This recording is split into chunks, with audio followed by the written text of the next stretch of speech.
2024 লোকসভা নির্বাচনে নরেন্দ্র মোদীর বিজেপির ধর্মীয় মেরুকরণের ঝড় কাজে আসেনি। যে অযোধ্যায় রাম মন্দিরের প্রাণ প্রতিষ্ঠা হয়েছে সেই অযোধ্যায় সমাজবাদী পার্টির কাছে চরমভাবে পরাজিত বিজেপি প্রার্থী।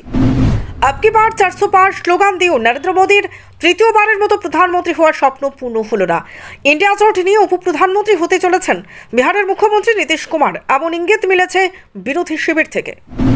নীতিশ কুমারের 12টি এবং চন্দ্রবাবু নাইডুর 16টি আসন মিলিয়ে ইন্ডিয়া জোটের প্রায় 266টি আসন হবে এবং আরও 66টি নির্দলীয় প্রার্থীর সমর্থন পেলেই ইন্ডিয়া জোটের সরকার গঠনের সম্ভাবনা রয়েছে এবং প্রধানমন্ত্রী হতে পারেন রাহুল গান্ধী।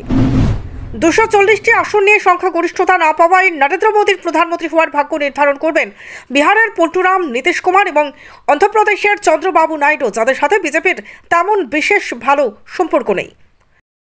2024 সালের লোকসভা নির্বাচন যেন স্বর্ণাক্ষরে ইতিহাসের পাতায় লেখা থাকবে। নরেন্দ্র মোদীর আবকি বার 400 পার নারা নিয়ে মাত্র 240টি আসনে আটকে রয়েছেন। সংখ্যাগরিষ্ঠতা না পেয়ে সরকার গঠন করা প্রায় অনিশ্চিত হয়ে গেছে বিজেপির জন্য। যে নরেন্দ্র মোদী রাম মন্দির প্রতিষ্ঠা করে রামকে নিয়ে আসার কথা বলেছেন, সেখানে তার রথ আটকে গেছে বারাণসীতে। জনগণ বেকারত্ব এবং সংবিধান বাঁচানোর জন্য ভোট দিয়েছেন।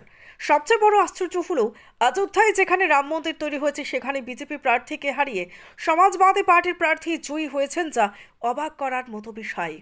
অপরদিকে বিজেপির প্রায় 1 ডজনের বেশি হেভিওয়েট প্রার্থী পরাজিত হয়েছেন, যেখানে অনেক প্রাক্তন মন্ত্রীরা রয়েছেন। স্মৃতি ইরানি বিজেপির প্রাক্তন মন্ত্রী রাহুল গান্ধীর ব্যক্তিগত সুরক্ষা কর্মীর কাছে খুব লজ্জাজনকভাবে পরাজিত হয়েছেন। অপরদিকে বিজেপির পশ্চিমবাংলার রাজ্য সভাপতি দিলীপ ঘোষ তৃণমূল নেতার কাছে রেকর্ড ভোটে পরাজিত হয়েছেন, যা বিজেপির জন্য অনেক চিন্তার বিষয়। কিন্তু নরেন্দ্র মোদী এই দাবি করেছেন যে বিজেপি নেতৃত্বাধীন জোট এনডিএ দেশের মোট 543টি লোকসভা আসনের মধ্যে অন্তত 292টিতে জিতেছে, ফলে সরকার গঠন করতে আর তাদের অসুবিধা নেই। অন্যদিকে আবার বিরোধী শিবিরের প্রধান জোট ইন্ডিয়া পেয়েছে 232টির মতো আসন, যেখানে বিরোধীরাও সরকার গঠন করার সম্ভাবনায় রয়েছে। সরকার গড়ার জন্য প্রয়োজনীয় গরিষ্ঠতা পেতে হলে অন্তত 272টি আসনে জেতা জরুরি। এনডিএ সেই ম্যাজিক সংখ্যা অতিক্রম করে গেছে বলেই নরেন্দ্র মোদী দাবি করেছেন তারা পরপর তৃতীয়বার জনগণের আশীর্বাদ পেয়েছেন এবং সরকার গড়তে যাচ্ছেন। তবে এখানে একটি বড় জটিলতা রয়েছে।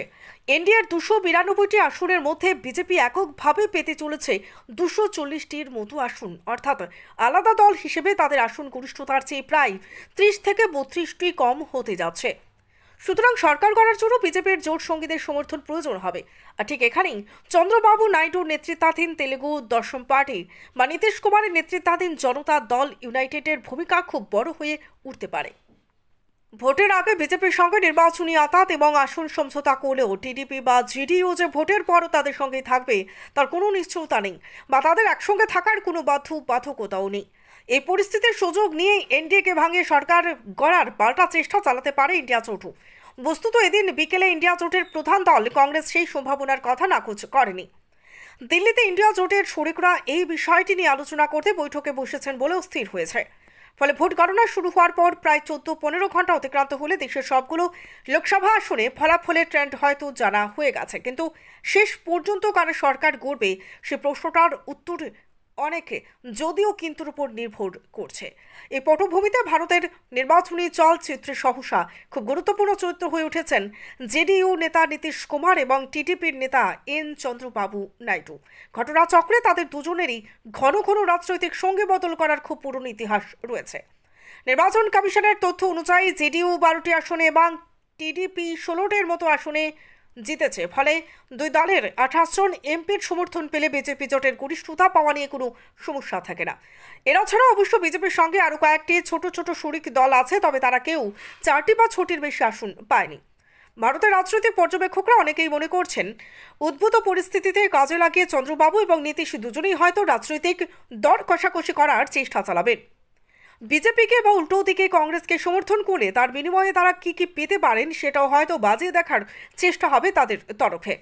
লক্ষণীয় বিষয়, এদিন রাত পর্যন্ত অন্তত নীতিশ কুমার বা চন্দ্রবাবু নাইডু কেউ প্রকাশ্যে অন্তত কোনো বিবৃতি দেননি বা ফলাফল নিয়ে তাদের প্রতিক্রিয়া জানাননি, ফলে তাদের পরবর্তী পদক্ষেপ নিয়ে জল্পনা আরও বেড়েছে।